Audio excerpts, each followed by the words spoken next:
Jésus. Amen, amen. Ce que nous avons montré, c'est que nous avons Amen, amen. Je vous dis la vérité. Quand vous allez dans l'ensemble, il faut aller cérémonieux. Amen, amen. Ndenge wana oyebi ya des fois okomaka na suka bamakambo ekomelaka yo obuli osali nyonso tu esimbi te. La seul espoir na yo etikalaka nzambe. Amen, amen. Alors ntango ozokumisa nzambe fo ozala na esengo awa eza bato matanga te. Amen, amen.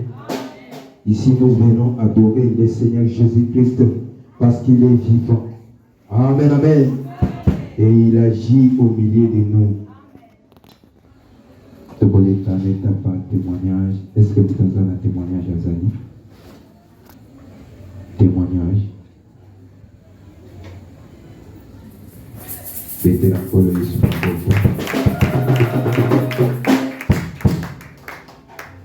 Shalom, Shalom. Merci. Nzambe na yabi baparami balé oya mwasi abotamaki le 17 janvier ya mobala yo bobotama le 26 janvier ba mama pe bana bazali soto kolongo na kumisa Nzambe nazosunga biso penza tango baboteza tango ya pasi ya mai lobi penza moya kitoko kwa Nzambe atuka na baki Nzambe betisa tambula pona biso bongo ba musu ba profiter mbula penza ye totoki ba mai. Mais avant pour les bêtes, bakabeli biso pe ba mai, malgré mai eza passe, bakabeli biso en tout cas, to sunga maki ya koja kutu bate Nzambe azo pouvoir kaka. Tika Nzambe na biso azwa lokumu, kembo lokumu massage e pesa bela ye na kongo te.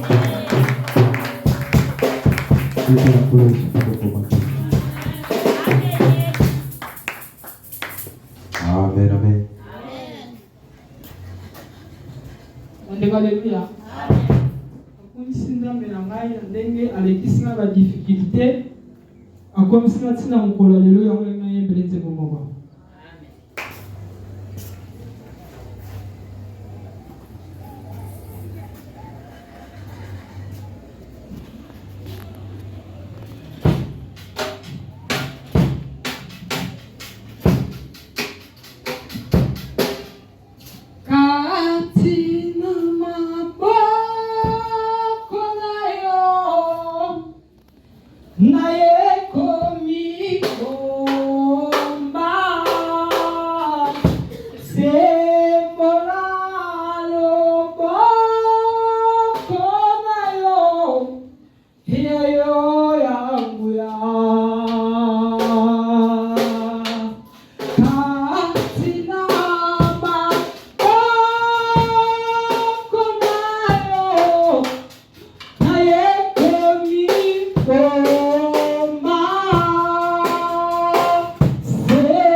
epai na yo natomboli maboko kakumame na yo sepana loboko na bomoi nanga Yesu Kristo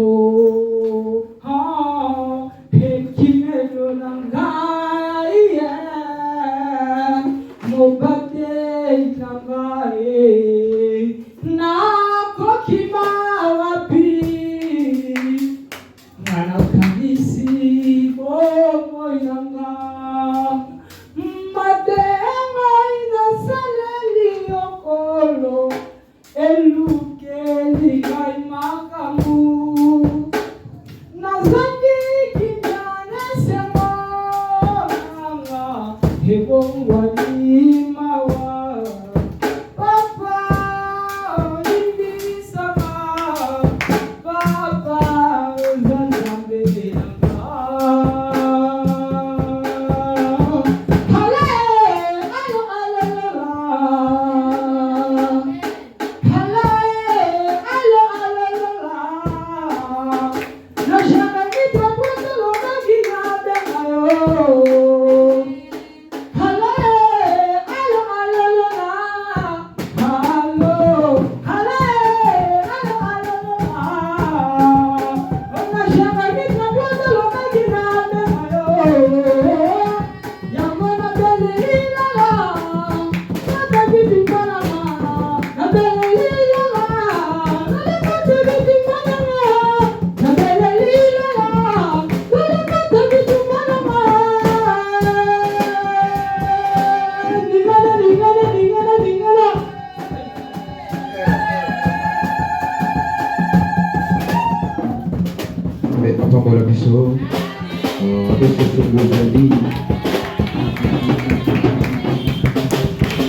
Amen, amen. Mon côté Nazara témoignage. Amen, amen. Ganza basali na kanga ayuba na tutuye na Nazara kafie na nzamba. Amen, amen.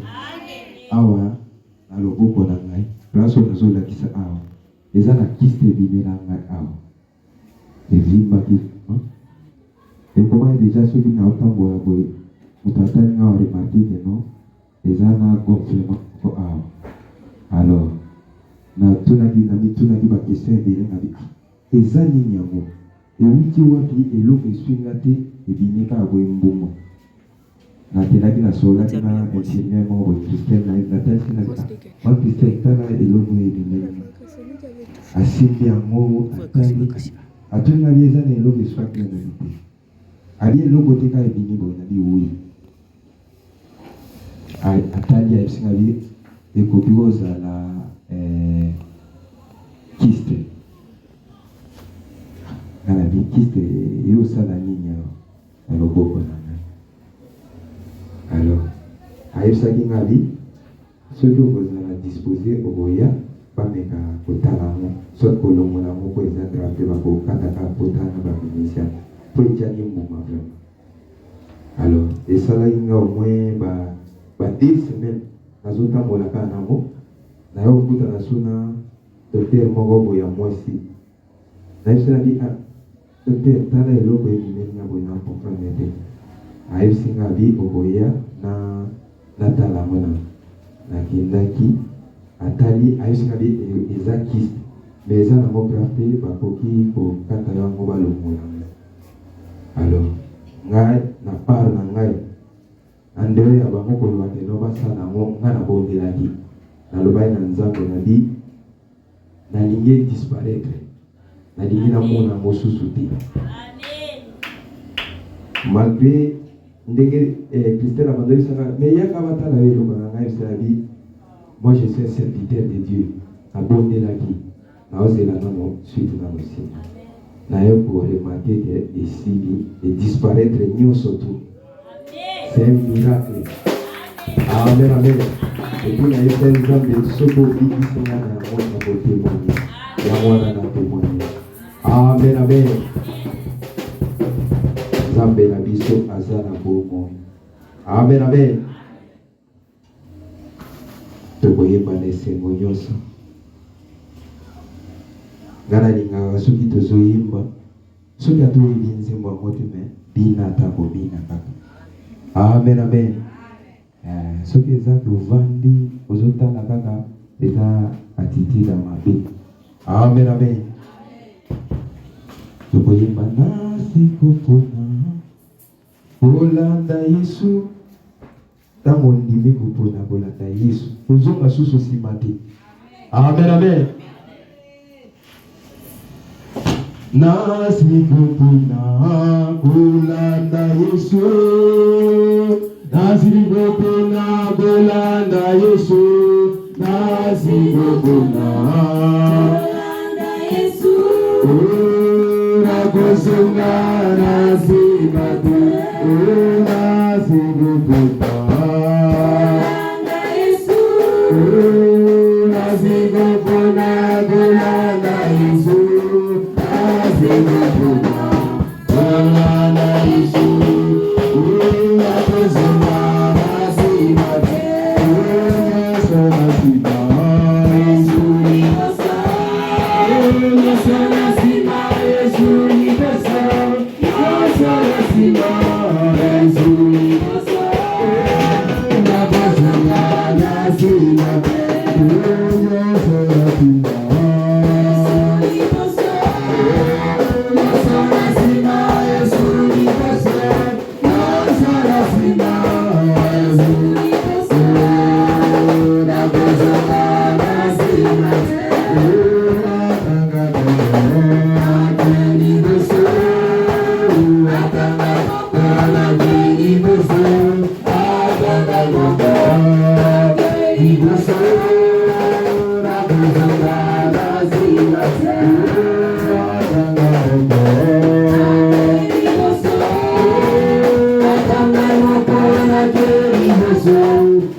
ressuscité. Il est cet homme. Il est cet homme. Acclamez très fort pour notre Dieu. Alléluia. Je vous salue dans le nom précieux de notre Seigneur Jésus. Recevez mes salutations les plus chaleureuses. Alléluia. Je crois que nous sommes au mois de février. C'est notre mois. Alléluia. Amen. Le mois dont notre église a commencé. Quelque part, nous pouvons dire que c'est un mois que Dieu a pourvu quelque chose de merveilleux pour nous. Amen. Amen. Je crois que c'est une grâce d'avoir cette église. Est-ce que nous sommes bénis dans cette église? Moi, personnellement, je suis béni. Amen. Est-ce que toi aussi tu es béni? Acclamez le Seigneur.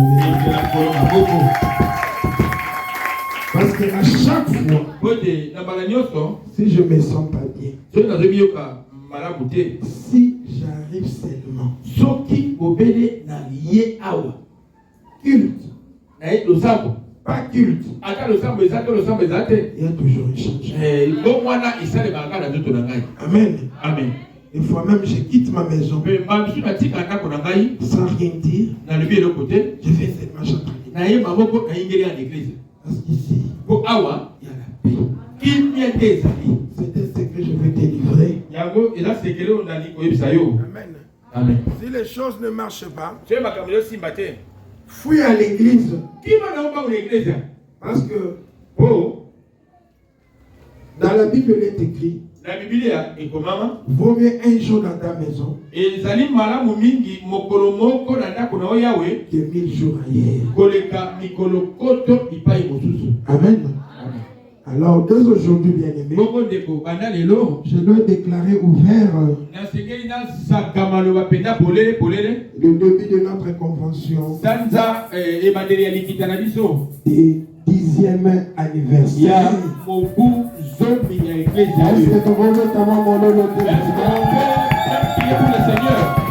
Jusqu'ici, Dieu nous a secourus. Amen. Amen. Parce que d'autres personnes, selon leur plan, cette église devrait être détruite. Même jusqu'aujourd'hui, ils sont en train de comploter pour déstabiliser l'œuvre de Dieu. Mais Dieu combat pour nous. Alléluia. Amen. Ce n'est pas l'œuvre d'un homme, c'est l'œuvre du Dieu. Nous les nations. Amen. Mais notre Dieu était que donc de Dieu puissant. Ce n'est pas le Dieu tout puissant. Alléluia. Mais ils étaient quand même puissants.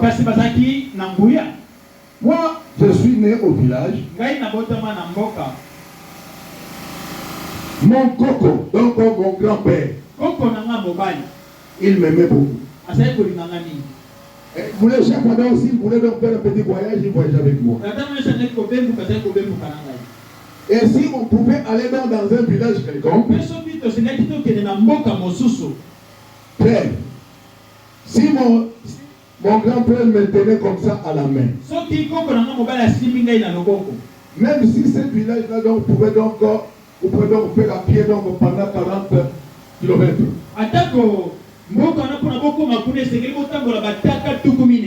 S'il te tient comme ça, dans quelques minutes seulement, vous êtes déjà arrivé. Et moi, je lui demandais, mais grand-père, mais comment nous sommes arrivés si tôt comme ça ici? Il y a un petit problème. Amen. Vous voyez, mes soeurs. On avait des dieux puissants. Amen. Amen. Même si dans nos villages, donc aussi, il n'y avait plus encore de nourriture.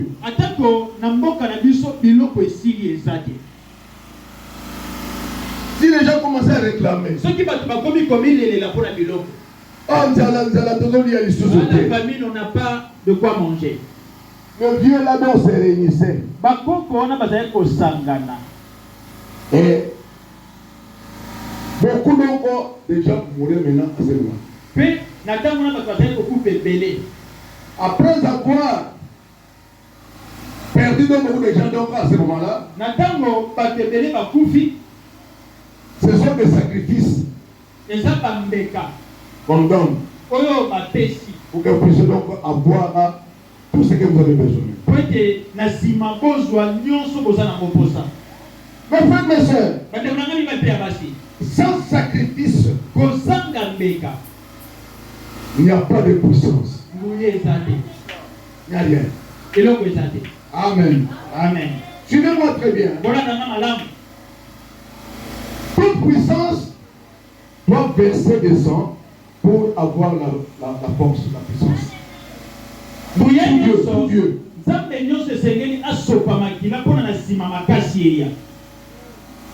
Amen. S'il n'y a pas de sacrifice, il n'y a pas de victoire.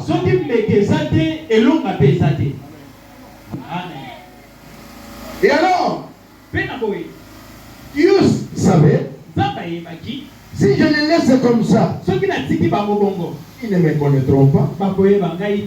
Moi, le tout-puissant qui les a créés. Non. Il faut que je choisisse donc une nation. Et dans cette petite nation-là, que je vais placer donc toute ma puissance là. Ok, quand donc les autres nations vont voir, vont écouter, tous les prodiges donc que cette petite nation-là donc va exhiber, à ce moment-là, ils connaîtront que, oh, alors il y a encore une autre puissance qui est au-dessus de nous. Hein. C'est pour cela, mes frères et sœurs, Dieu avait choisi Israël comme sa nation adorée pour manifester sa puissance dans les autres nations. Amen.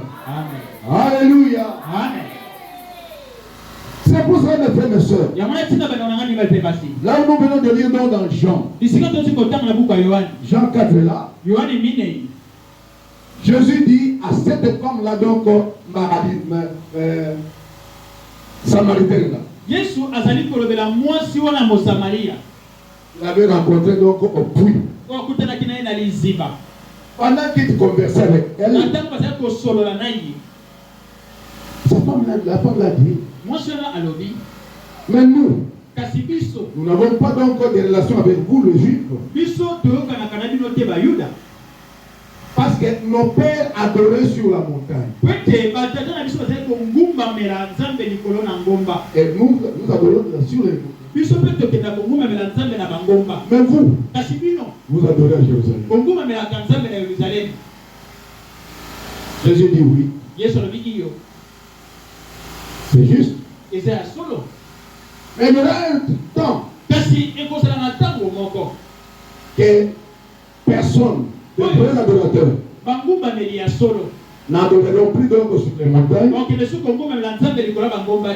ni sur Jérusalem.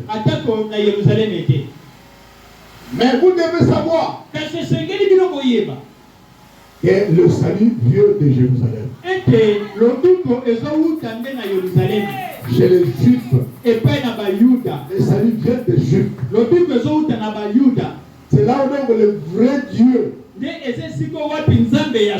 véritable Dieu, le Dieu tout-puissant, exhibe donc sa puissance. Alléluia. C'est pour ça, mes frères et sœurs. yango natina bana nanga mibali mpe basi Frère Branham dit, ndeko Branham alobi vous les chrétiens, bino bakristo quand vous priez, ntango bozobondela n'oubliez pas Israël. bobozanaka Israele te Parce que nous les chrétiens, nous adorons le même Dieu que Israël. po ete biso bakristo tokomemelaka nzambe moko na Israele. Le vrai Dieu, c'est le Dieu d'Israël. Nzambe ya solo aza nzambe ya Israele, C'est le Dieu des Juifs. aza nzambe ya bayuda. Alléluia. Amen. Il est au-dessus de tous les autres dieux de nations. aza likolo ya banzambe nyonso ya bikolo. C'est pour cela. Yango wana ntina Il y avait un roi ezalaki na mokonzi moko des nations ya bikolo qui faisait le terrain. oyo azalaki kobangisa kobebisa makambo nyonso. Il s'appelait Nabucodonosor. komona ezalaki Nabucodonosor. Amen. Nabucodonosor. Nabucodonosor Dieu lui avait donné cette puissance-là nzambe apesaki enguya wana pour mesurer aussi sa puissance aussi. mpona ye mpe atalisa nguya na ye Pour que donc ça, pour que donc ça peut-être donc sont les talons de mesure. po ete nguya ya mokonzi wana etalisa monene na nguya ya nzambe. Amen. Donc, c'est Dieu. C'est Dieu qui avait fait donc ces talons de mesure. eza nzambe nde moto asalaki komekama wana ya monene na nguya Pour montrer aux nations mpona kotalisa bato ya bikolo que le Dieu là donc, que le roi là donc, Nabucodonosor qu'ils avaient peur, ete mokonzi wana na Nabucodonosor bazali kobanga il est rien donc devant le vrai Dieu. aza eloko te liboso ya nzambe monene. Il a mis quelque chose dans le cœur donc de Nabucodonosor. azwi atie eloko moko na motema ya Nabucodonosor. Va, kende va prendre donc Israël en captivité. kende kokanga Israele mobimba Amenez-les chez eux. mema bango na mboka na yo. Amen. Amen. Comme il était fort, lokola azalaki makasi il a envoyé azwi atindi ses troupes bambolombolo na ye en Israël. na Israele. Ils sont arrêtés donc on a pris donc tous les gens donc de Juda bakei kozwa bato nyonso ozali kovanda na etuka yuda en captivité. bakangi bango On nyonso les a menés où? bamemi bango wapi? En Babylone. bamemi bango na Babilona. Babylone était une grande cité ezalaki engumba ya monene, ezalaki engumba moko monene que le monde entier avait peur. oyo mokili mobimba bazalaki kobanga. Alors le roi de Babylone, mpe sika mokonzi ya Babilona qui était Nabucodonosor, moko mona ezalaki Nabucodonosor est allé prendre donc le peuple d'Israël et les a amenés chez lui. akei azwi libota na Israele amemi bango na mboka na ye. Il avait appris. ye mpe ayokaki. Or Israël là, o Israele wana ils ont un Dieu. baza na nzambe. Ils ont traversé donc la mer Rouge. bango bakanisaki mai ya motane na makolo kokauka. Ils ont pris donc beaucoup de villes donc de la terre de Canaan. bango balongaki bubumbelele ya mabele ya Kanana. Mais moi, Nabucodonosor, kasi ngai Nabucodonosor je vais les prendre donc en captivité. Ils seront donc mes esclaves, ils vont travailler avec moi. nakokanga bango bakozaka umbu na nga bakosalelanga misala. C'est Dieu qui l'avait endurci comme ça. eza nzambe nde akomisaki motema ne makasi bongo Pour que donc Dieu puisse lui montrer, po ete nzambe alakisa ye lui n'est rien. ete ye aza eloko te. Alléluia. Amen. Donc Israël qui joue avec eux, nzambe oyo ya Israele oyo azali kosakana na bango il va leur montrer la puissance de ce Dieu. akolakisa bango nguya ya nzambe wana. Alors parmi donc les enfants d'Israël donc que Nabucodonosor avait pris en captivité, mpe na kati ya bana Israele oyo Nabucodonosor akangaki il y avait un prophète qui s'appelait Daniel. ezalaki na mosakoli moko komona ezalaki Daniel. Amen. Amen. Il était parmi donc les captifs là. azalaki na katikati ya bakangami wana.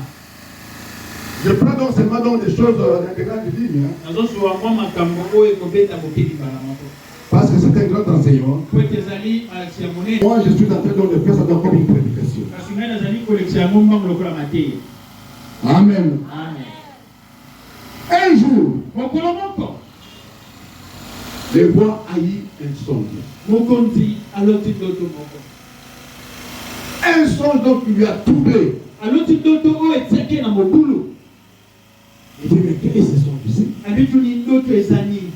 Il faut appeler donc tous les sages donc de Babylone ici. Pour qu'ils m'expliquent donc mon son. On a appelé les sages, les céciers, les magistrats, les magiciens, tous il les appelle. Venez, mettez-vous là-bas. Quand vous êtes assis là, et les gens commencent à donc à leur dire. Moi, j'ai eu un songe. Mais ça m'a troublé. Je ne comprends plus encore ce songe-là. Mais ça me trouble, ça m'agite. Vous les magiciens d'ici, vous les sages, les hommes donc intelligents de mon pays, vous devez m'expliquer donc mon songe-là.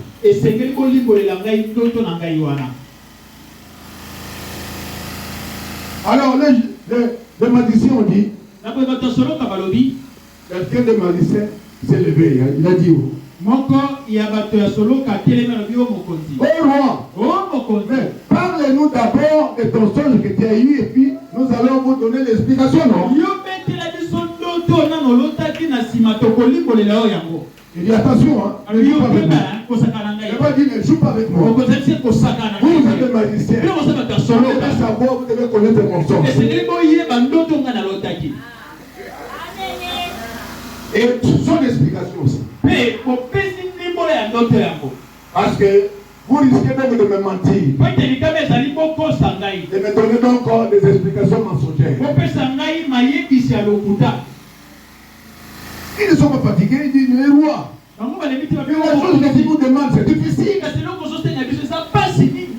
Personne dans le monde ne peut donner la réponse de ça.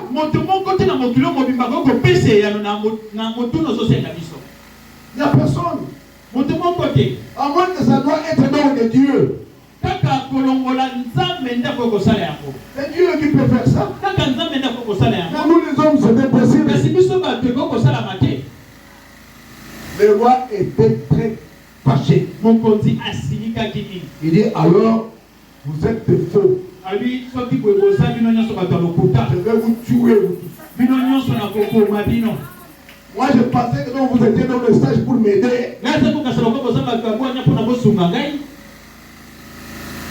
Oh, vous êtes faux. Si vous n'expliquez pas mon songe, je vais vous tuer vous tous ici. Ah. Alors, il y avait donc quelqu'un au milieu d'eux qui savait que donc Daniel était quelqu'un donc qui pouvait donc expliquer le son.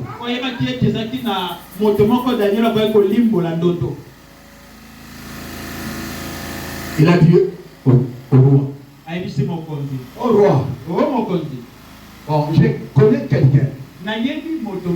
Parmi donc les captifs donc de Jérusalem. Il y a quelqu'un qui explique les sons. Peut-être lui. Il peut vous expliquer donc votre son. Le roi dit bon, appelle-moi. On est allé dire donc à Daniel. Daniel dit bon, appelle-moi. Hein. Je le vois. Mais moi, je ne suis rien. Mais le Dieu que moi j'adore est un Dieu tout-puissant. Mais il n'y a rien de difficile à lui. Il n'y a rien. J'ai confiance à mon Dieu là. Le Dieu d'Israël. On l'a amené donc vers les rois. Amen. Et donc le roi donc le pose la question. C'est toi qui? C'est pas Daniel. Oui. C'est moi Daniel. J'ai eu un son. On m'a dit que donc tu peux expliquer ça. Mais le songe là, donc moi je ne comprends plus ça. kasi ndoto mona yotaki na soso sola ngoli soso te. Mais je suis agité à ça. Kasi ezali kotungisa ngai. Alors je pousse ça que je cherche quelqu'un Yango nazali koluka moto moko. qui peut me rappeler mon songe là akoki kokanisisa ngai ndoto wana et me donner aussi la réponse de l'explication de ça. mpe apesi ngai eyano to ndimbola ya ndoto yango. On m'a dit que donc tu expliques les songes. esika ete yo ndimbolaka bandoto. Est-ce que tu peux donc me dire mon songe là? yo koki kolobela ngai ndoto yango ezalaki nini. Daniel dit donc, oh roi, enya yebisi yo mokonzi moi je ne peux pas. ngai nakoki te. Mais mon Dieu, kasi nzambe na et ngai j'adore, oyo nangupamelaka qu'il est tout puissant, oyo aleki na nguya qui connaît toutes choses, oyebi makambo nyonso il peut nous l'expliquer. akoki kolimbolela oyo yango. Alléluia! Amen. Alléluia! Oh Jésus! ndeko na yesu. Daniel a dit, daniel alobi alors roi, donne-moi un temps, mokonzi pesa ngai mwa ntango que je puisse aller prier. nakende kobondela. La prière, c'est la force d'un corps de chrétien. libondeli eza makasi ya mokristo. Alléluia! amen. Un chrétien qui ne prie pas, mokristo abondelaka il te n'est pas en accord avec son Dieu. ye akozala boyokani na nzambe na ye te. Vous devez donc vous connecter toujours avec votre kasi Dieu ntango nyonso ozala boyokani na nzambe na yo dans la prière. na kati ya mabondeli. Dans la prière, toujours au nom du Seigneur Jésus-Christ. na kati ya kobondela kaka na nkombo ya nkolo yesu kristo. Parce qu'il y a beaucoup de dieux. po ete banzambe baza ebele. Si vous ne citez pas le nom de Jésus, soki otangi nkombo ya yesu te votre prière là-dedans n'a pas de force. libondeli na yo wana ezala makasi Votre te. prière donc doit être donc citée au nom de Jésus-Christ. libondeli na yo esengeli elandisama na nsima na nkombo na yesu kristo. Daniel est allé prier. daniel ake kobondela Dieu, nzambe.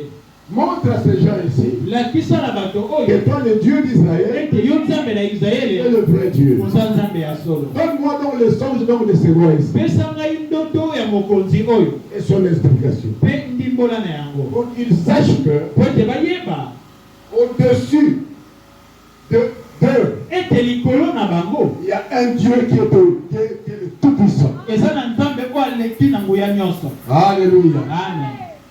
Dieu lui a dit, va, nzambe elisi ye va maintenant, après, va chez lui. sikoyo kende mpe na mokonzi. Il est arrivé donc chez Nabucodonosor. akei kokomi mpe na Il nabucodonosor. dit, oh roi, abi o mokonzi vis éternellement bien sûr. umela Mais je vais vous dire votre songe comme ça.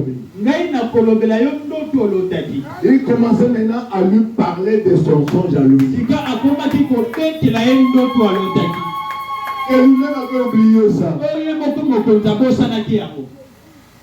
Dieu, nzambe roi, mokonzi tu avais eu ces songes comme ça. tala ndoto yango ezalaki boye. Tu avais vu donc une statue. omonaki ekeko moko. Alors, la tête donc de cette statue-là, mutu ya ekeko wana c'était de l'or. ezalaki esalamaki na wolo. Alléluia. amen. Alors, la tête de cette statue-là, donc, c'était toi.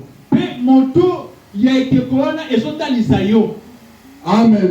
amen. Et maintenant, on dit que donc, c'est là donc, avait commencé donc, le temps d'être gentil. yango na balobi ete ezalaki wana nde bandaki ntango ya bato ya mikolo. Amen. amen. Parce que eux, c'est présenté. Vous voyez que donc, ils avaient aussi donc un Dieu. po ete bango bazali komimona ete baza mpe na nzambe. Il dit que donc, la tête d'or là, donc, c'est toi. Là. alobi ekeko ya wolo wana ezotalisa yo. Mais ton règne donc va s'exterminer. kasi bokonzi na yo ekosuka. Et puis, il y aura donc de ceci et cela, ça dit comment expliquer. mpe abandi kolimbola ndambo etikaki ekeko. Amen. amen. Alors, roi a dit à Daniel, en tout cas, toi, tu as un Dieu véritable. mpe mokonzi ayebisi daniel ete yo oza na nzambe ya solo. Comme il m'a dit même dans mon songe. lokola obeteli ngai ndoto nalotaki. Et tu m'as dit même dans l'explication. mpe opesi ngai ndimbola na yango. Alors, tu es vraiment un Dieu. yo oza mpenza nzambe. Amen. amen. Tu es vraiment un Dieu. oza mpenza nzambe. Et comme nous les gentils, donc nous adorons toujours donc les hommes. mpe lokola biso bato ya bikolo tongumamelaka kaka bato. Comme Nabucodonosor avait vu que donc vraiment donc Daniel donc avait expliqué donc un songe que lui-même donc avait oublié. lokola nabucodonosor amonaki daniele alimbolaki ndoto ye moko abosanaki. Il a érigé aussi donc une statue donc comme Daniel. azwi asalisi ekeko moko ekokani na daniele. Il oblige donc les gens donc à adorer cette Dieu. Amen. Là, nous n'entrons pas là-bas. Moi, je voudrais seulement vous montrer que depuis que donc Nabucodonosor avait vu donc cette expérience donc de vrai Dieu là. Parce que le magicien qui lui disait que donc personne ne peut donc te dire ton songe et donner donc l'explication, ça que donc vous-même donc vous commencez donc à nous dire donc les autres amis.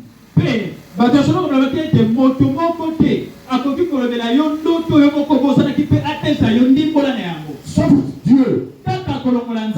Alors comme Daniel a donné cette explication, exactement donc comme Dieu voulait, comme le roi voulait.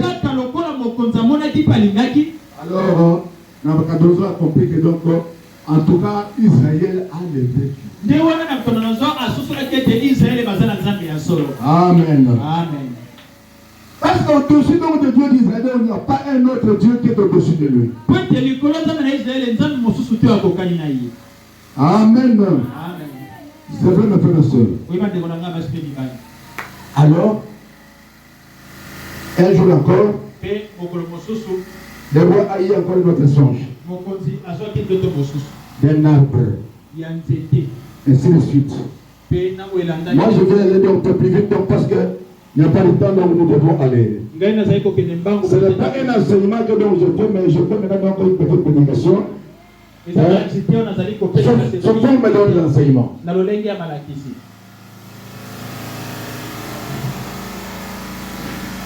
Dans le début donc et la fin donc de la dispensation de gentil, donc paragraphe 35.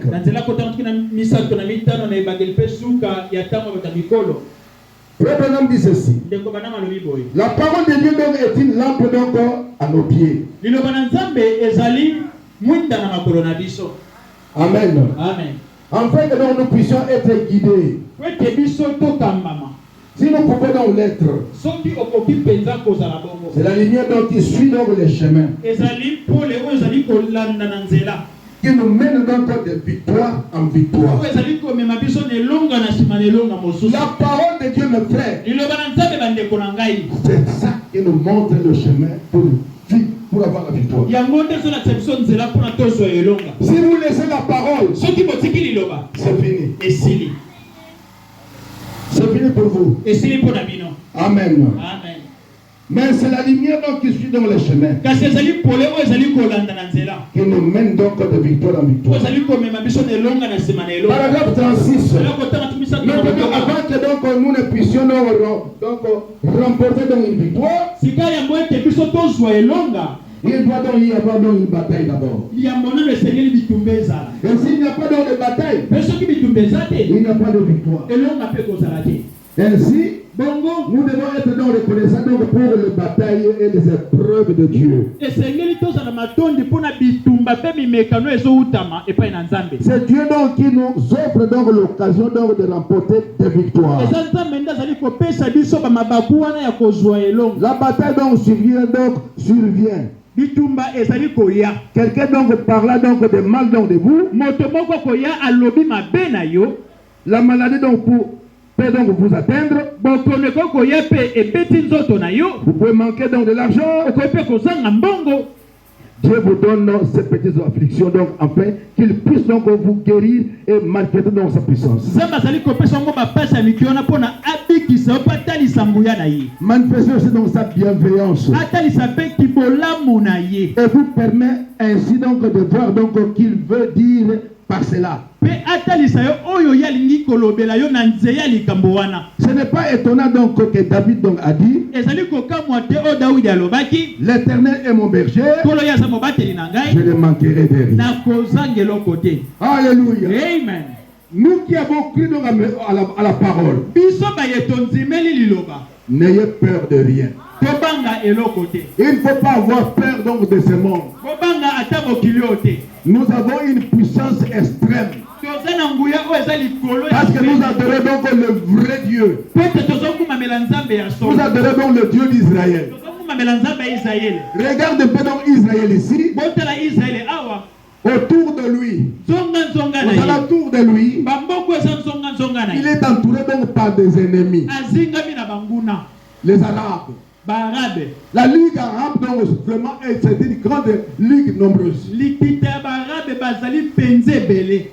Ils attaquent Israël. Bazali kobundisa Israël. Israël est tout petit. Israël azamboka moke. Depuis longtemps, ils avaient attaqué Israël Uta kala bango babundisa Israël. pour l'exterminer, Pona basilisa bango mais ils ne nyonso. peuvent pas. Kasi bakokaka te. Pourquoi? Pona nini? Parce qu'Israël possède donc un vrai Dieu. Pete Israël bazana nzambe ya solo. Et la terre là d'Israël, Pe mabele wana Israël. c'est leur Dieu là donc il leur avait donné ça. Eza nzambe nde apesaki bango ya. Quand Dieu vous donne quelque chose, personne donc ne peut vous l'amener. Alléluia. Amen. Applaudissons très fort pour les Seigneurs. C'est ça, mes frères et sœurs. Paragraphe 81. Si vous remarquez bien, et même prédication, hein, les gentils commencèrent donc avec l'adoration donc des idoles.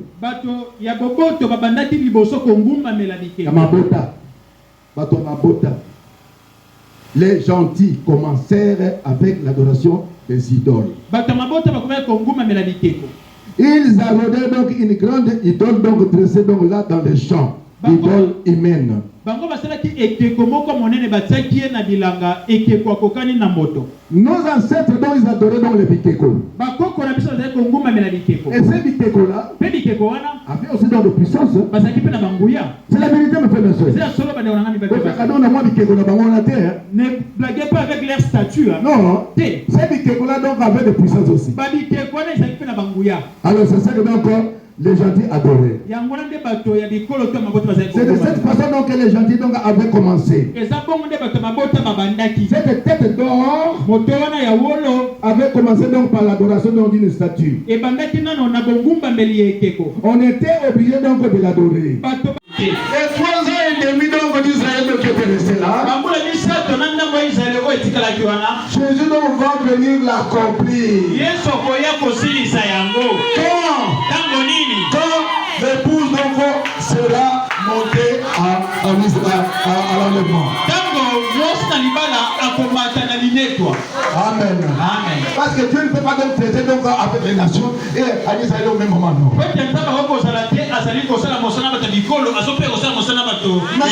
Dieu est encore avec nous les nations.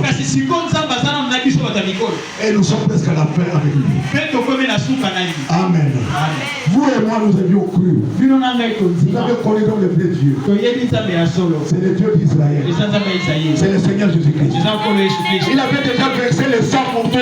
Il t'a déjà donné la puissance. Il t'a déjà donné la force. Et plus peur donc de ce monde ici. Personne n'était timide.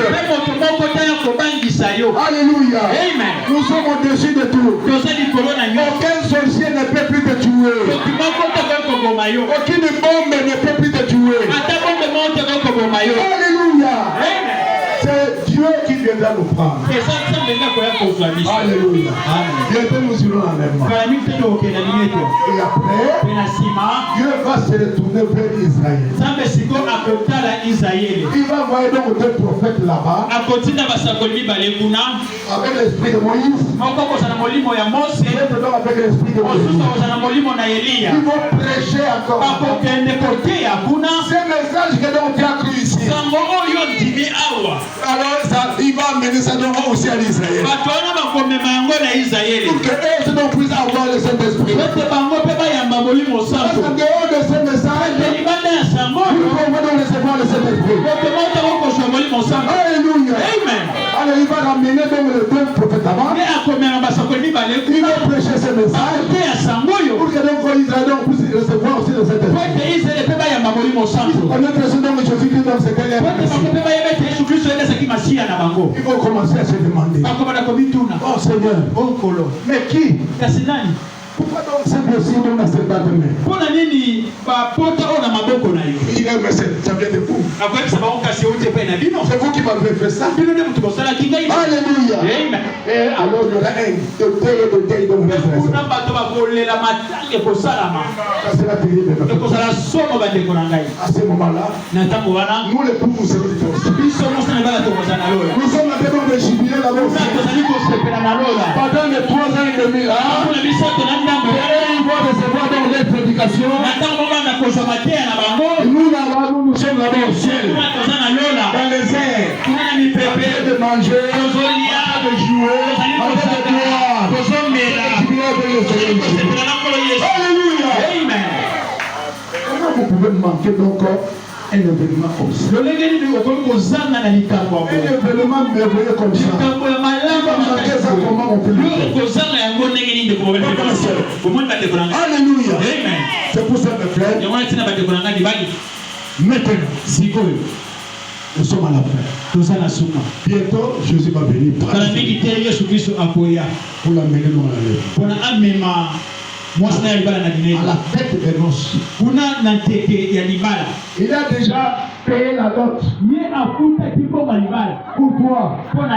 Par son sang, il avait versé. Il avait payé tes péchés. Il avait payé donc tes maladies. Même si tu es malade, n'aie pas peur. Dites seulement, Seigneur, je veux. J'avais payé dans le prix de mes maladies. C'était dans le sacrifice que tu avais donné pour que je puisse envoyer la puissance. Alléluia. Gloire à Jésus. Amen. Et après les 2 prophètes là, ils seront là-bas devant Israël. C'est Israël ici toujours. Ils vont prêcher là-bas. Et les 144 000 vont croire au message. Ceux qui seront dans les prédicateurs, ils vont recevoir le Saint-Esprit. Amen. Et après, pendant les 3 ans et demi là, et Israël va recevoir les prédications. Vous savez, Israël, pour avoir la victoire, il passe toujours par des difficultés, par des afflictions. Vous savez comment donc Israël, quand il était sorti dans l'Égypte, quelles sont donc les tribulations donc Israël pour pouvoir sortir? Alléluia. Amen. Oui, frère, monsieur. Alors nous les poursuivait pour les tuer. Mais les tuer étaient toujours avec. Mais pour entrer dans la Canaan, il y avait toujours donc des troupes et des troupes. Israël, pour avoir la victoire, Dieu leur donne toujours par des afflictions. Amen. Pendant les 3 ans et demi, pour recevoir leur message, pour qu'ils puissent connaître donc leur vrai Dieu, qui est le Seigneur Jésus-Christ. C'est lui qui était donc le Messie qui était venu pour les sauver. Il y aura donc des guerres et des guerres. Vous savez, c'est lui qui avait fermé les cieux pour que donc le pluie ne puisse pas le voir. C'est qui?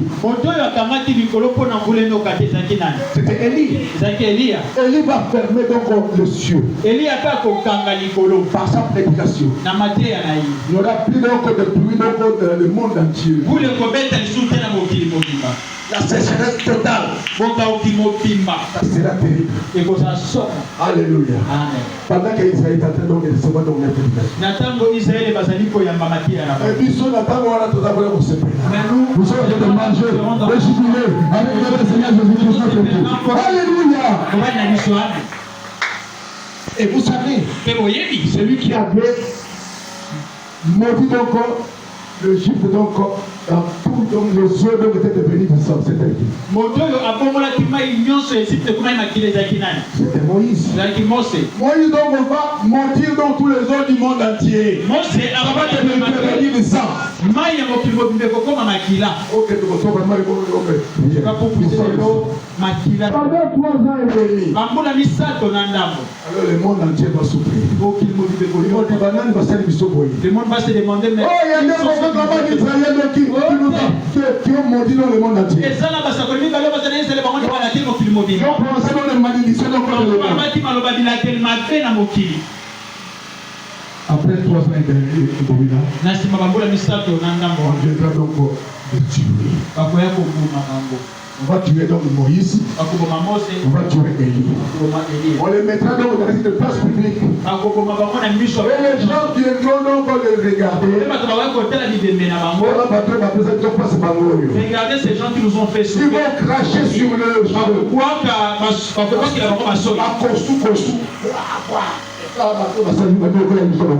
Alléluia. Ça sera terrible. Sur leur cadavre. Amen. Amen.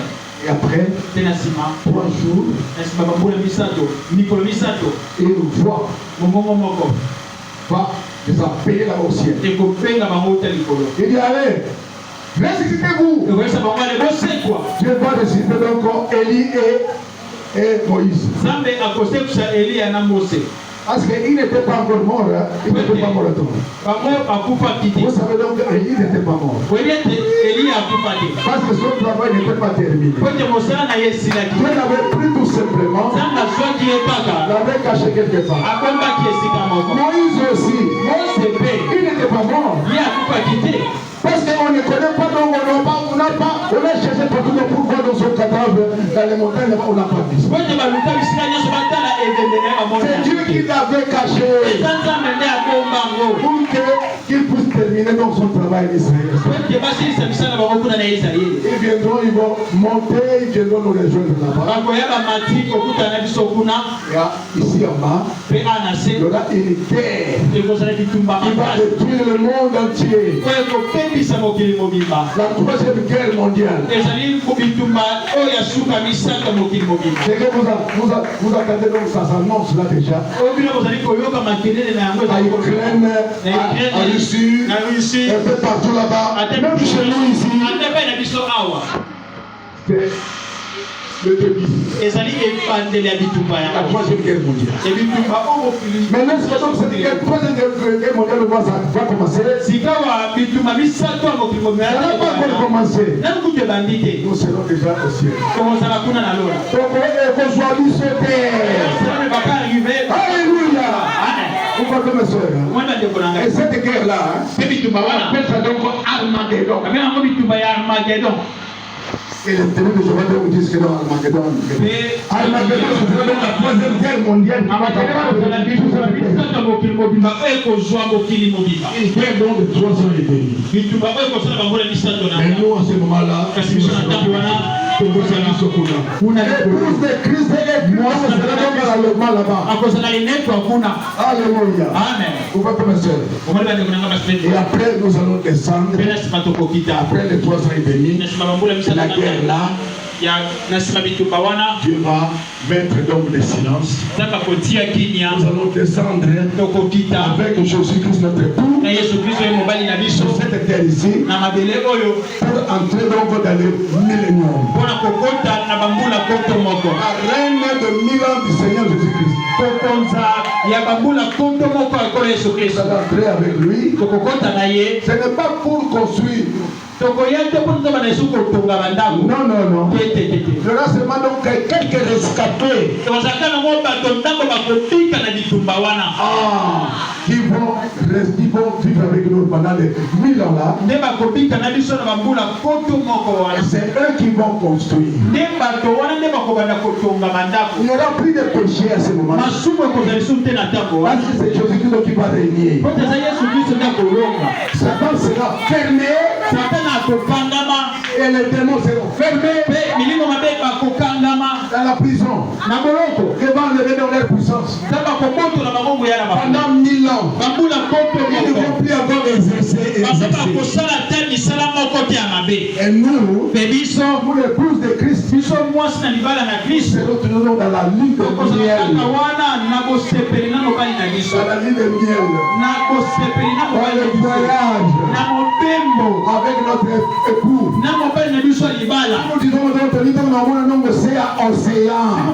Si nous voulons aller voir l'océan, Au fond des le fond océans. des océans, tokei kotala se ya mai.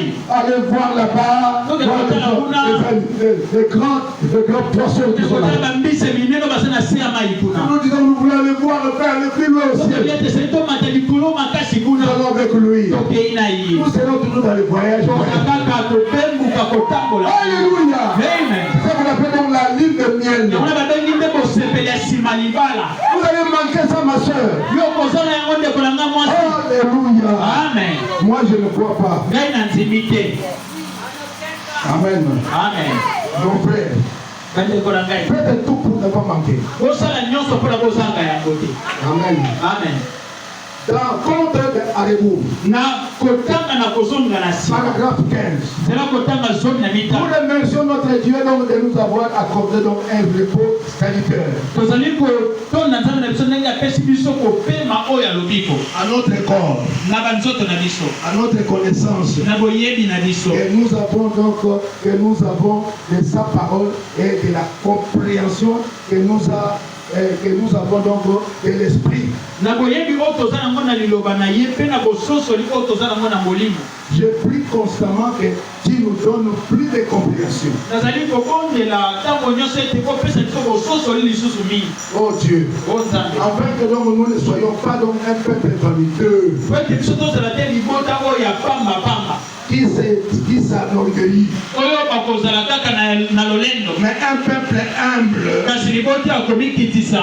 Ainsi donc le Saint-Esprit donc puisse nous utiliser Mpe na bongo molimo santo asalela biso pour l'accomplissement donc de la parole de Dieu. mpona kokokisama ya liloba na Nzambe. Et nous placer donc en position Mpe atia biso na kati ya kozala. là où donc nous devons être donc à cette terre. Esika biso esengeli tozala na ntango oyo Car tozali. il faut que donc nous soyons donc au bon endroit Po ete esengeli mpona biso tozala na esika ya malamu. pour que donc la chose arrive. Po ete likambo yango ekokisama. Et c'est ce que donc nous voulons, Seigneur. Mpe yango nde tolingi nkolo. Que ce soit donc une majeure, Ezala mpenza eloko ya monene. une ménagère plutôt. Ezala te Que ce soit donc une ménagère. ezala ta mwasi oyo avandaka na ndako asala misala ya ndako. Derrière donc la table. Hein?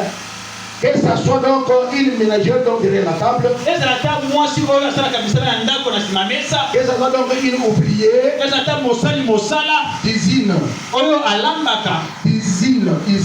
Oyo asalaka mosala na usine. Avec donc des clés donc en clou donc à la main. Oyo azali na bafongola ya bisika asalaka na maboko. Mais toujours avec un bon témoignage. Kasi azala nde na litatoli ya Que malamu. ce soit donc les ministres donc en chair. Ezala ta bokalaka oyo azali na nzoto. Les ministres donc qui sont ici. Bateli oyo bazali na nsima ebayelo. Ou les diacres. To mpe Ou les administrateurs. to mpe bayengeli misolo. Ou les enfants donc de l'écodime. To mpe bana ekodini. Ou les adolescents donc qui participent donc aux discussions partout. To mpe bilenge oyo bazali kowela na maloba bisika nyonso. Où que ce soit, to mpe ezala esika nini. Seigneur, que nous soyons donc là au moment voulu. Kolo tozala wana na ntango oyo esengeli. Car nous savons que donc tu l'as promis. Po ete toyebi ete yolaka yango. Et la chose donc va s'accomplir. Mpe eloko oyo lake kokokisama. Parce que donc tu l'as dit. Po ete yolobaki yango. Et eh bien, Mpe malamu. c'est là-dessus donc que donc se fonde notre foi. Ezali wana nde esika kondima na biso evandi. Placez votre foi, mon frère, Tia kondima na yo ndeko na ngai. dans ce message. Na sango oyo. C'est votre vie. Eza bomoi na yo. C'est la vérité. Eza bosolo. Et vous êtes pris donc avec ce message. Kosakala lisusu te na sango oyo. N'essayez plus encore d'être hypocrite. Komeka lisusu te kozala bilongi mibale. Si vous avez compris que donc vous avez commis un péché, Soki yo soso nde tosalaki lisumu. agenouillez-vous donc, et demandez pardon à Dieu. Kutama mbango mpe senga nzambe bolimbisi. Il est notre avocat. Azali mosambeli biso. Bien que donc vous êtes en train de nous juger par la Atako parole. azali kosambisa biso na nzela ya liloba. Parce que la Bible dit que donc les jugements commencent donc par la maison des Po ete juges. biblia elobi ete kosambisa mebali na ndako na Nous nzambe. sommes déjà jugés donc par ce message. Biso tozali kosambisama na sango oyo. Si vous voyez que donc la parole vous a touché dans Soki le omoni ete liloba oyo etuti motema na yo. Demandez pardon. Le Seigneur, pardonne-moi. Je ne le ferai plus. Je ne le ferai plus, Seigneur, donc je vous ai offensé. C'est que donc je vous ai attristé, je ne le ferai plus. Pardonne-moi. Il est votre avocat. Il est là donc pour vous pardonner. Le jugement commence maintenant ici. N'attendez pas être jugé donc au jugement donc du trône blanc. Ce sera un jugement donc qui n'a pas donc d'avocat là-bas. Mais ici, nous avons un avocat qui est le Seigneur Jésus-Christ pour toi. Quand vous faites quelque chose de mal, vite agenouillez-vous. Parce que Dieu nous a donné un bon raisonnement.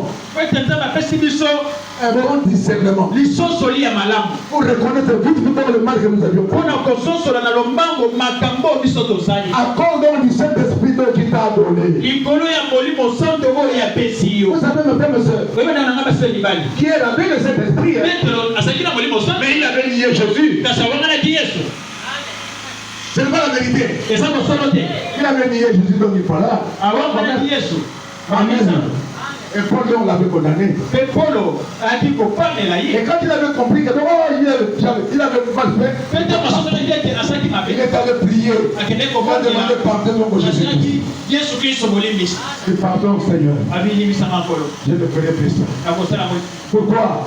Parce que Jésus-Christ est l'avocat. Maintenant, donc, il est en train de pour toi. Amen. Ne soyez plus encore hypocrite. Le début et la fin de la dispensation de Dieu. Et de gentil plutôt. Paragraphe 110. Ainsi, mes frères, nous avons donc des problèmes ce soir. Des guerres, des bruits de guerre, des tremblements, le tremblement de guerre en diverses lieux, des temps de perplexité, de détresse donc parmi les nations. Je suis récemment donc revenu donc d'outre-mer. Il est revenu donc d'outre-mer. Et je n'ai jamais vu donc une seule nation donc qui se trouve à une peur bleue. Ils ne savent pas donc ce qui va arriver prochainement. Paragraphe donc 111. Le Seigneur Jésus viendra donc la seconde fois maintenant. Dans la gloire, la majesté, et tous ceux qui se trouvaient donc inscrits dans le livre de vie de la résisteront donc avec leurs bien-aimés. Amen. Amen. Pour aller donc à la rencontre du Seigneur dans les airs. Oh, quel événement merveilleux, mes frères.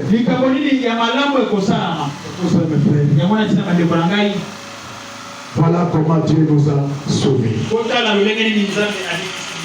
Le Dieu d'Israël est devenu ton Dieu. Alléluia. Amen. Le vrai Dieu là, et le Seigneur Jésus-Christ. Nous adorons Jésus-Christ. Il est le vrai Dieu. Que personne ne te trompe. Que personne ne te dévie. Pour aller prier donc Branham. Branham n'est pas notre Dieu. Branham c'est notre prophète. Parce que le prophète c'est la bouche de Dieu. Dieu nous a parlé par Branham. Par lui. Mais Branham n'est pas notre Dieu. Notre Dieu c'est Jésus-Christ. C'est le Dieu d'Israël. C'est le Dieu des Juifs. Le salut vient des Juifs. C'est le même Dieu que nous avons. Alléluia. Vous avez compris, mes frères et sœurs. Je crois que vous avez compris. C'est que nous avions écouté ce matin. Que le Seigneur vous bénisse.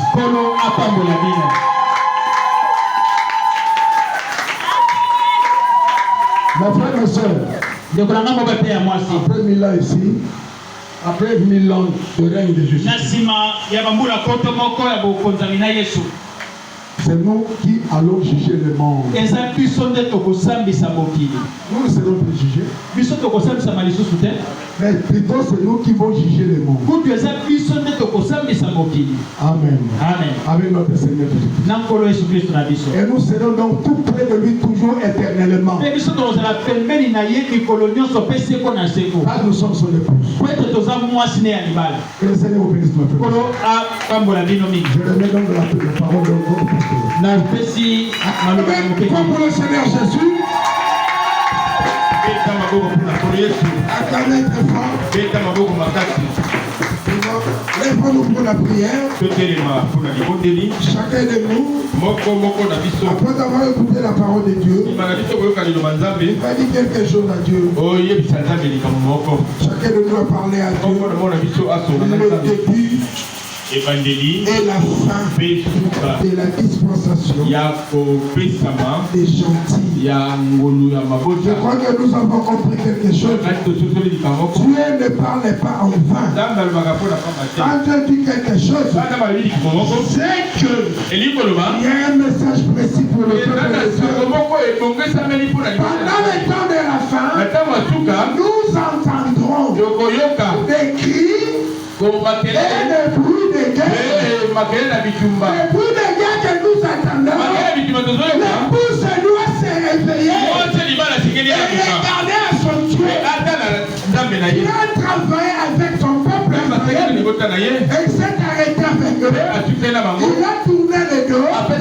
Il a commencé à traiter avec nous les gentils. Et maintenant, bien aimé, c'est la fin des gentils. C'est la fin des gentils. Et nous sommes.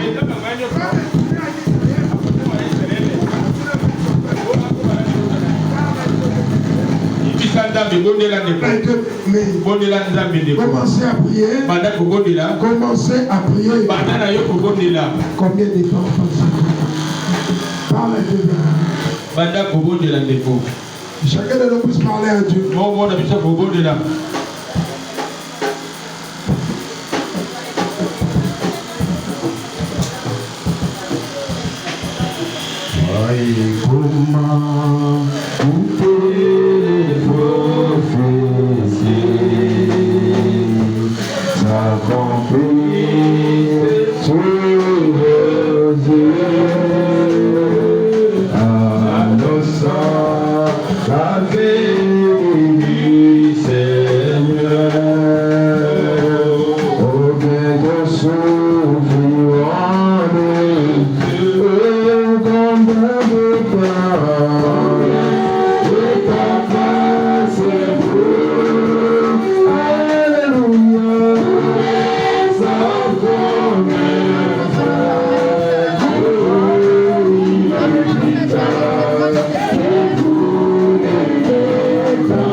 Seigneur, déploie dans le ciel.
Que notre Père Céleste, nous te disons merci. Merci pour ton amour.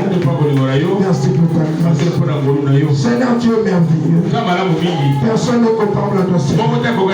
Merci pour ce message. Parce que Seigneur, ça nous met à l'expectative. Ça nous pousse, Seigneur Jésus, à arrêter avec l'hypocrisie. Arrêter avec la distraction. De prendre les choses des toi et de changer. Soutiens-nous, Seigneur. Bénis la femme qui te donne.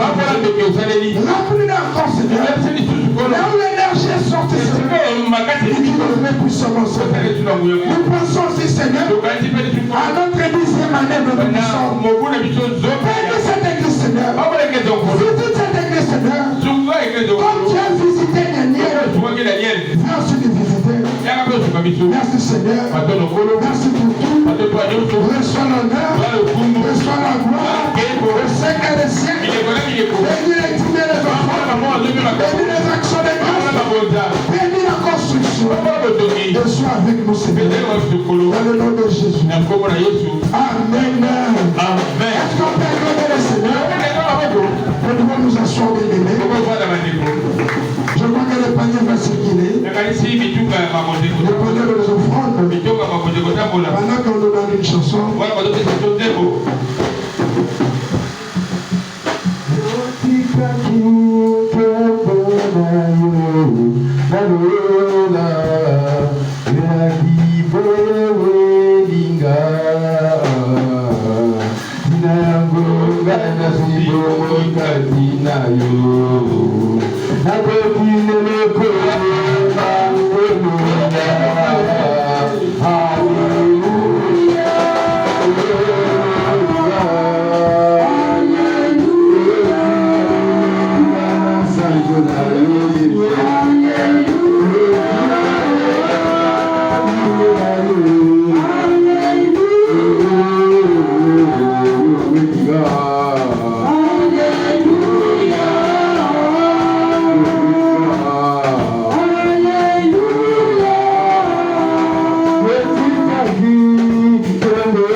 Je peux libérer par Kongi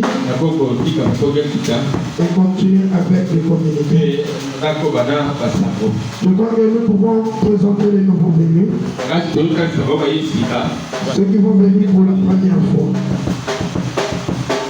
Bandeko baye pour la libomba la liboso. Ça veut dire les matos à Babango.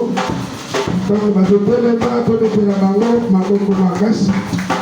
Bato baye pour la balade liboso. Téléma pour la Babango. Et que la Babango va mettre Makoko Magas. Maman Nabiso Comment on a dit maman? Maman Rebecca. On est de la maman Rebecca, ma femme.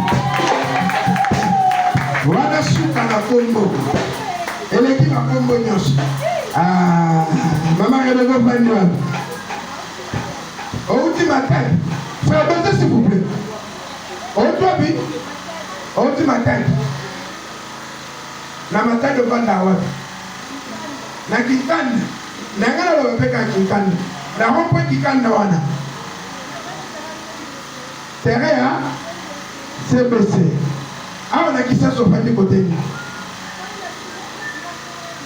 Na maman ba abalayama. Ça va maman Rebecca to la mère la combo na Yesu. Je vais dire la maman Rebecca maboko makasi maman. Boyena bana. Mwana boko bébé combo na Samuel, bébé c'est avec frère Samuel maboko makasi. Maman Rebecca boko vanda to la mère la combo na Yesu. Na le bakiawa batu bakouta partout. Alléluia. Batu bakouta partout. Mamatadi. Amen. Nous connaissons ma bête de vacances. Alléluia. Sœur Nabiso, comme on a dit. Sœur.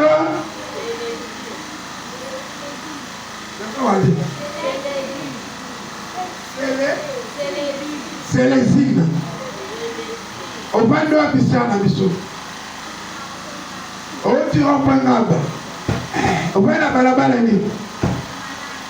Na malanga numéro combien? Frère qui s'est caté pour que la reine 57 hein.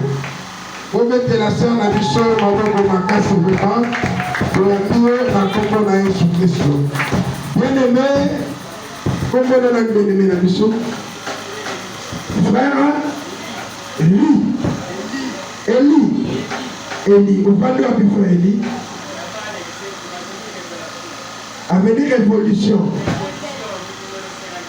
Révolution numéro 51. Vous mettez la frère la mission Eli, je crois que tu n'as pas qui peut Eli, mon sous-frère Eli, tellement de temps. Vous mettez la frère Eli, ma bonne Makassi, vraiment. Vous allez la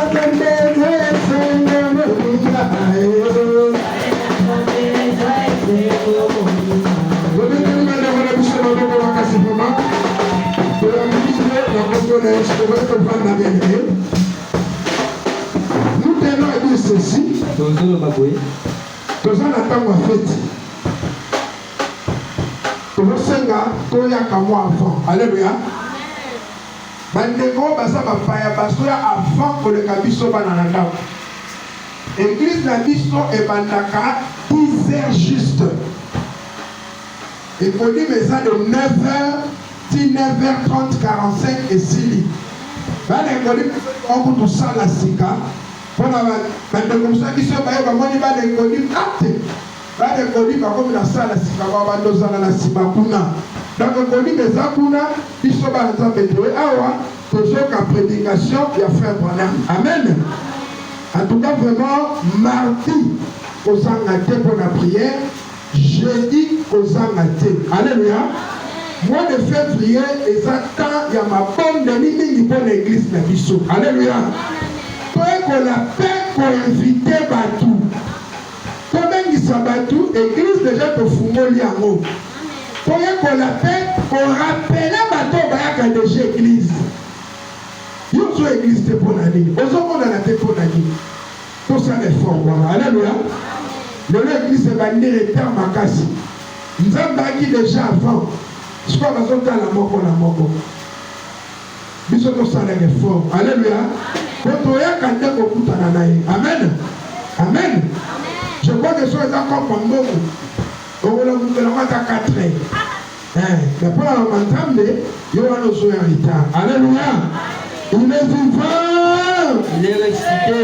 Il est ressuscité. Il est vivant. Qui est cet homme? Hey. Qui est cet homme? Hey. Acclamez très fort pour notre Dieu. Pour le gars qui mourit, tozala nyongo ya mabaya oyo tozwaki ya bachevron dossier wana foto luka totraite yango. Toza na situation ya ndeko na biso mobali akufelaki mwasi na ye zalaki na posa basoutien mpo tokende kotala ye. Toza mpe na bandeko na biso mibale oyo baza malade tozobombela mpo na bango esengelaki mpe to apporte bango lisungi mpo ete esunga bango na mwa quelque chose. Alléluia. Yango te mpe ekoki koempêche biso paster toza deja na makambo non toza bana nzambe. Alléluia. Toza koavanse nde toavansaka malembe tozo régler baprogramme ya korégle et puis tozo célébrer 10e anniversaire na biso. Amen. Il est vivant. Il est ressuscité. Que chaque dimanche ma surprise des années. Amen. Dans le béni ma surprise des années. Na muto zokanisa oyete bomona ya kulia. Amen. Est-ce qu'on peut acclamer le Seigneur? Yamona, le col l'église na biso et banda le 22 février. Le 22 février est ça samedi. Je crois que dimanche le 23, nous avons une timoulée de l'Issoussou, il y a célébration. Alléluia. Natalaki, Namoni, Bananzambe, Mamiso Melaki déjà, Liputa Oyo. Alléluia. Bobi Tissota, Bazote Kango, 15 000 francs congolais. Ceux qui ont quelque chose, au moins qu'on soit bâtissé à moi, Omi Tongela, Togola Tango Bissonios tout le 23. Mais Namo Konde Nasa Boye, Nasa Namote. Alléluia. Dans le Bénini, mais voilà qui l'église, sauf que Lati, attends à la Lati à monter, et ça problème, sauf qu'il paie. Comment dit que pasteur à la sombre là, au Saint-Denis, na matete baote kango liputa mo combien 5 000 maputa misatu combien 15 000 hein bakakolate 12 000 bakozwate et bon 11 000 15 000 ka oyo kosombela ngai. Alléluia. Matete mama tete oyo kosombela ngai na kosala nini Bonsoir, bon le matin. Non, ça y est. Alléluia. On va ça dans déjà. Donc on l'a dimanche le 23. Ma frère, ma sokoya. Alléluia. Dans la vie, oui, ma frère. Bon. Soki, nous sommes passés de là, tiens, et un problème, hein? Mais comme encore, n'a quitté. Pour la qui n'a dit pour t'aider, vous mettez au salini, totika. Hein? C'est fou. Y'a vous te parler, Luka. Oh papa, Luka, soyez comme encore, vous mettez au salini, totika. Voilà un peu. Na solo banachema ina mkokote. Na yebi église na ngande to fonctionnaka. Mwana tela na luka mukolo ki l'église. Yeba que le 23 ezande mukolo fête église na biso. Alléluia. O sala nango. O sala nango te. To salini. Mes frères Touzi, pasteur Nazana Moti. Alléluia. Amen.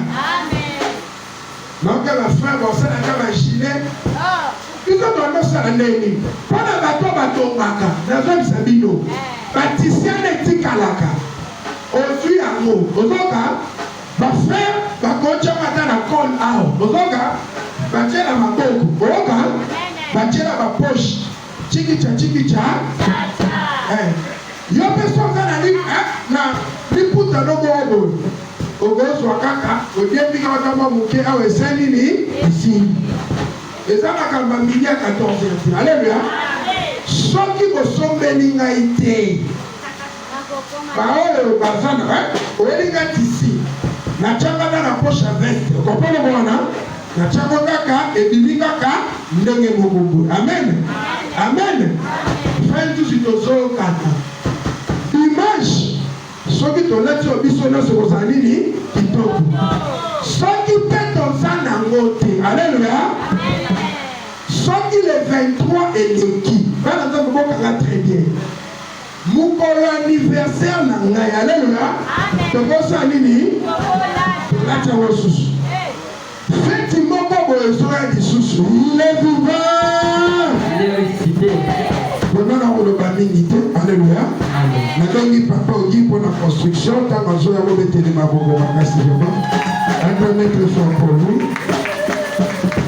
Communiquer de la construction.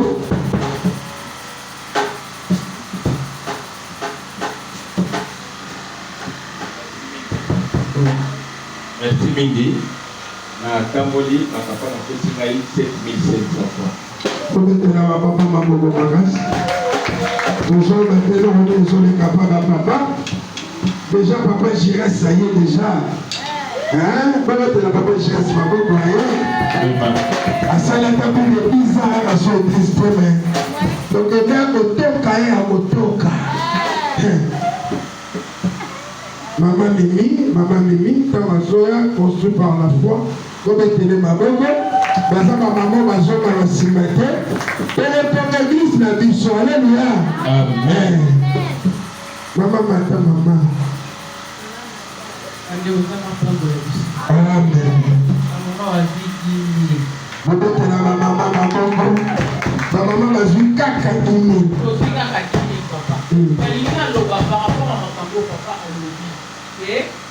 Soko zwi uniforme te umona ukini mkolwana mwali kake ndenge moko pe na umona kona makambo tali ya mbongo soko lobeli ka likambo mbongo awa umona sali bakomi mukie bakini kini misa mbongo okini église te pona ni balobele loko moko boye eza malamu te ateli biso wa Yesu kala te awasani azoya Robeta libero sima mokoma. Makambo nzambe bakimaka ngo te. Alléluia. Nzambe apesi biso pema. Alléluia. Pema oza nango okokanisa ngo na nini? Ata $100,000 moyesoka pema. Nayeba ngo nzambe atikala na nyongo ya motu te. Bao bapesaka na mosala nzambe. Alléluia. Nzambe asala nini? Voilà, c'est une vérité. Il y a mis ça dans le corps, parce qu'il y a l'église. Il y a mis ça dans le corps. Quand on a un peu alléluia. Allez, le jeune frère dit pour la construction, à grand mettre fort pour lui. Nous approchons un peu.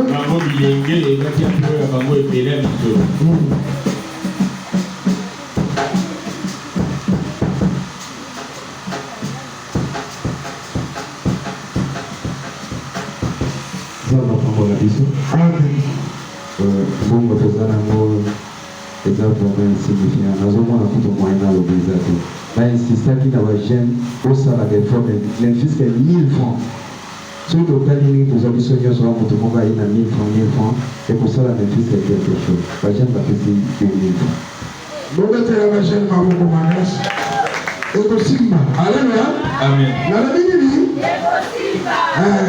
nayebi alleluya Votre côté a dit soit Israël et les gars qui n'ont pas moment nini.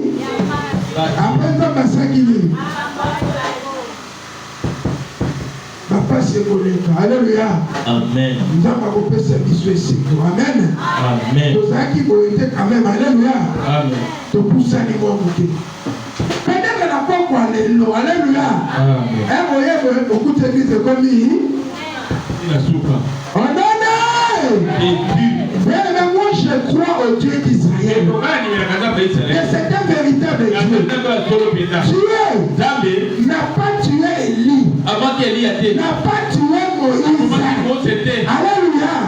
Parce qu'à la montagne de la transfiguration, Élie est apparu. Et Moïse aussi est apparu. La parole de Dieu est vraie. Dieu ne joue jamais.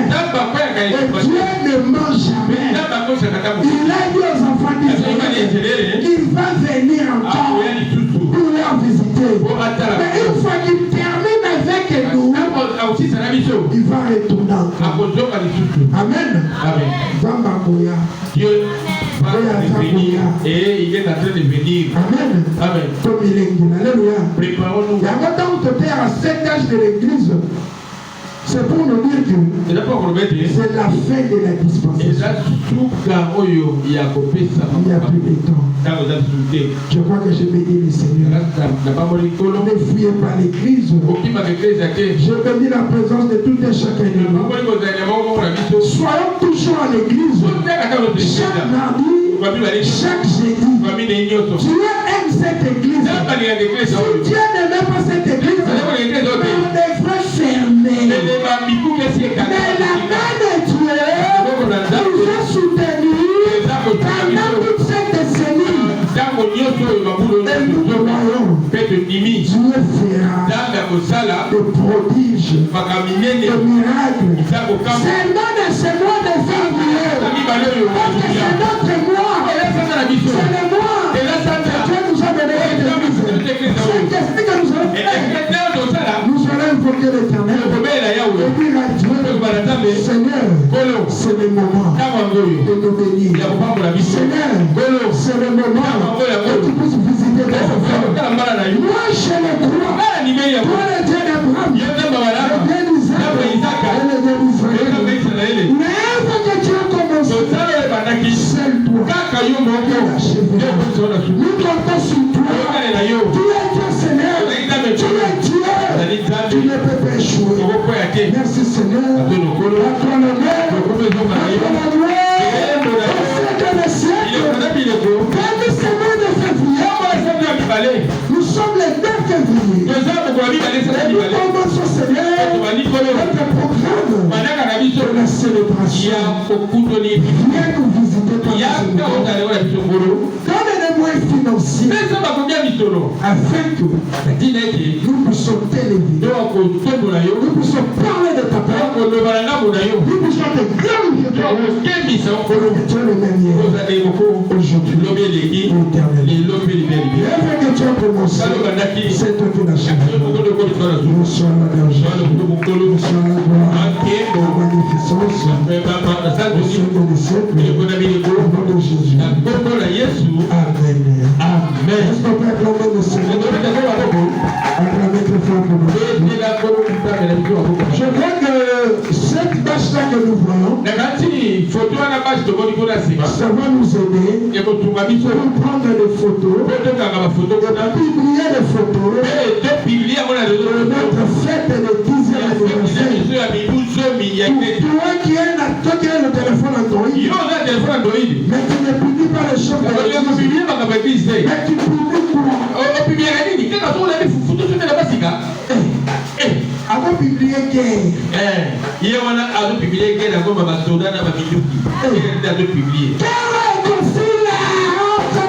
la guerre va prendre fin. Parce que nous avons prié ici. L'Éternel est la solution. Peu importe ce qui peut arriver. Mais la prière que nous faisons, l'ennemi doit être confondu. Ce pays compte des grands serviteurs de Dieu. Et Dieu honore sa parole. Il est Dieu. Soyez calme. Oh, ma sangre qui s'assure. Oh, ma salibo. On a fait ceci. Dis-leur. Zambe te donne de la. Bien que nous prions. Le 26 janvier. À Zambe. Te donne de la Kiza. On avait prié ici de Congo avait bougé. Zambe. Le roi qui s'assure. Apportant de la mission. Avec nous. La Bouka. Réveille-toi. Le monde a promis. Quitte le sommeil. Dieu reste Dieu. La guerre ne nous fera aucun mal. Pourquoi ma président? Au côté. Le mission semble la réalité. Chaque fois ma président, c'est l'élection, alléluia, postulée. Amen. Plus de 700 morts. Ah, bateau Nzambasala, Dieu sommes mabango. Combien? 2880 morts. Sans compter les blessés. Maintenant, quand c'est ma fille qui va passer la carte. D'accord, il va ma fille qui va passer la carte. Parce que c'est ma fille qui va passer la carte. Ah, au bout d'un autre temps, votre sang est là. Amen. Je vous dis la vérité. Merci, ma sécurité. Batu baso kufa. Et yomu toso ko mabango. Bana bitendi kakati. Bana bitendi osali toi toso ko. Ah. Ata mindele. O bozo sala biso. Le babino makila bino de mususu. Vraiment. So bozanga na makila na mai o alléluia. Amen. O salema na taka Covid ba comprendre ka moti. Basala coronavirus quoi pour ma biso africain. Ndenge sokela bango ko ba comprendre ngo. Ezalate. Ba Yesu na ndenge mususu. Nzambo abimisaka moyi. Nzambo alendisaka. Biloko zobima. Alléluia. Amen. Nzambo atambisi na mai. Nzambe wana. Yende nzamba ba Congolais. Alléluia. Amen. Bébé sambe na kapona mboka. Alléluia. Amen. Nous sommes vivants en temps de guerre. Amen. Amen. Comme il y a des passions dans les alams. Nous avons les autres sur le mboka. Amen. Amen. Acclamez le Seigneur Jésus. Nous sommes arrivés à la fin. Nous allons nous saluer comme il faut. Et aussi, ceux qui veulent se photographier avec les révérends Koimi, là on va finir à se saluer. Et tu peux venir. La photo est tellement gratuite. Au reste, Kigali.